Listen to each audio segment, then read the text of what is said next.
Hi, today we're going to be looking at the present perfect tense in English. This is a two-part tutorial and I'd recommend you see both parts to properly understand. In this video, we're looking at the form of the present perfect. So in affirmative sentences, negative sentences and questions. Next week, there'll be the second video on the present perfect where we'll look at how and when to use the present perfect, and most importantly, the difference between the present perfect and the past simple. We will also look at the difference between been and gone.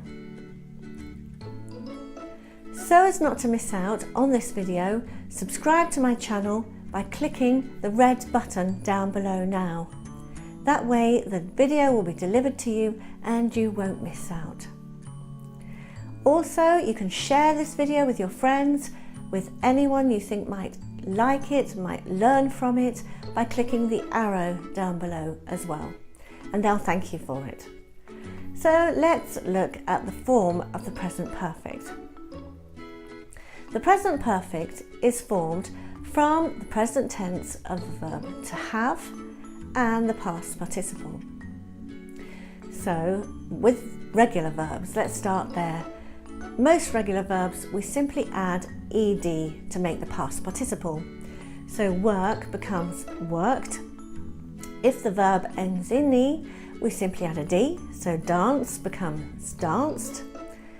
If it ends in a consonant plus y, we change the y to an I, so hurry becomes hurried with ied. And if it ends in a vowel plus y, we just add ed, as in stay, it becomes stayed. If there's a consonant after a stressed vowel at the end of the word, we double the final consonant. So stopped becomes stopped. We double the P. If the vowel is not stressed, we don't double it. So for instance, open, the stress is on the O, so we don't double the consonant and we just add ed. Finally, in British English, the exception is with verbs ending in L. We double the last L even though the last vowel is not stressed. So for example, we have travel, we double the L to have travelled, cancel, cancelled. Just a small note, in American English you would not double the L as they follow the stress rules already discussed. So let's look at affirmative sentences in the present perfect. I have worked all day. This is have plus the past participle of the regular verb, work. You have worked all day. We have worked all day. They have worked all day. But the one that's different is he, she, and it has worked all day. In spoken English, we often contract these sentences to become I've worked all day, you've worked all day, we've worked all day, they've worked all day. But again, the one that's different is he's worked all day, she's worked all day, and it's worked all day. So now let's look at negative sentences. I have not worked all day. The not comes between the auxiliary, have, and the past participle.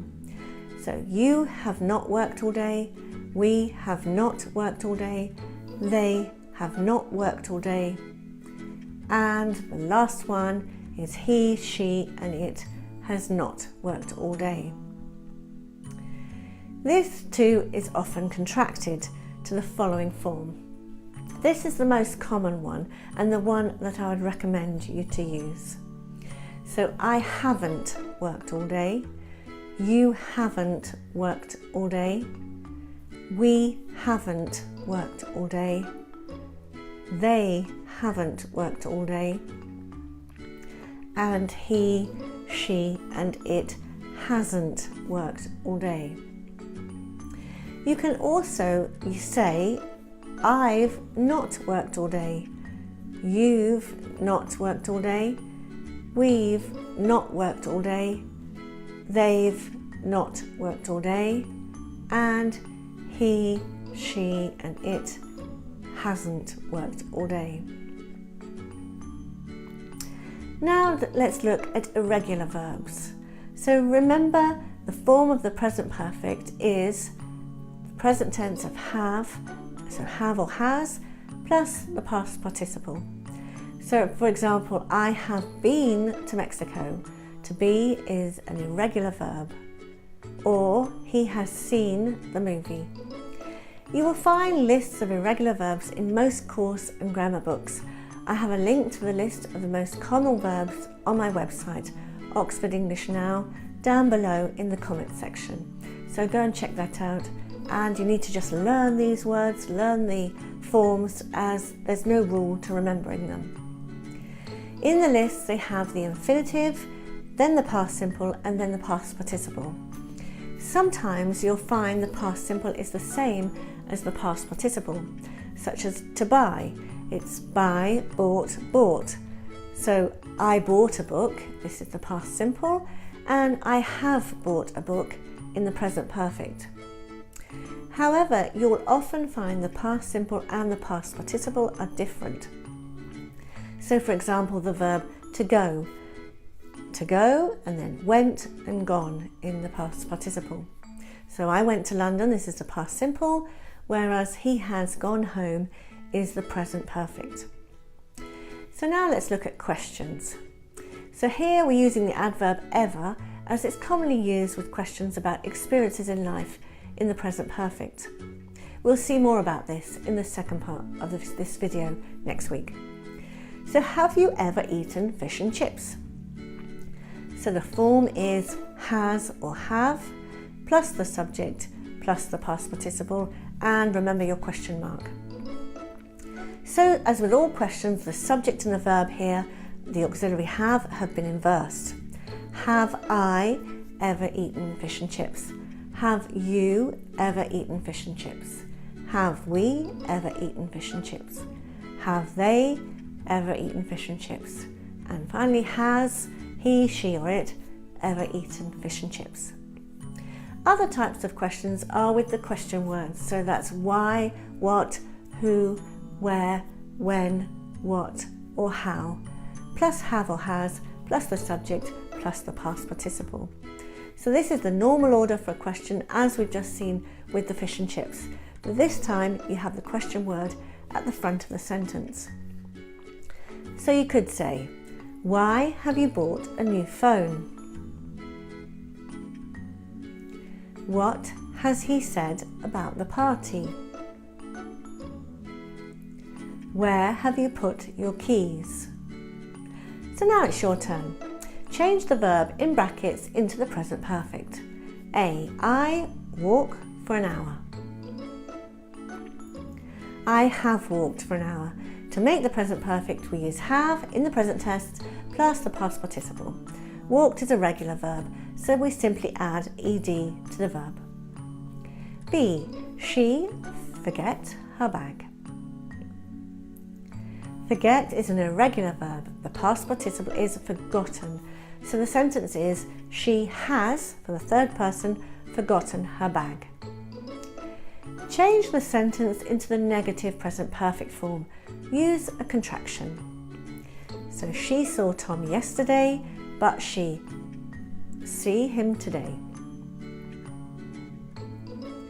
She hasn't seen. This is a contraction of has not seen.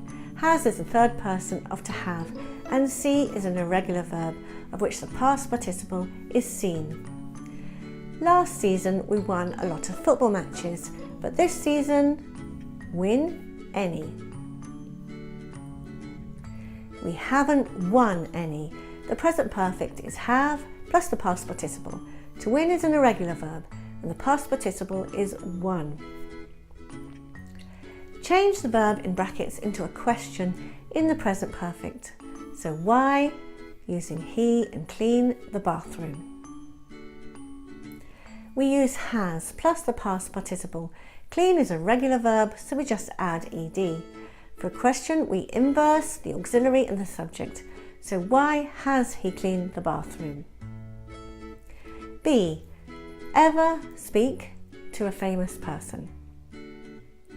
Have you ever spoken to a famous person? When you make a question in the present perfect, you inverse the auxiliary have or has with the subject. Have you and then the past participle of to speak, which is irregular and is spoken. So remember to like this video and subscribe to my channel Oxford English Now so as not to miss out on any new free English language videos out every Friday. Click here for the second video on how to use the present perfect just here. Okay, this will be out next week, and thank you for watching.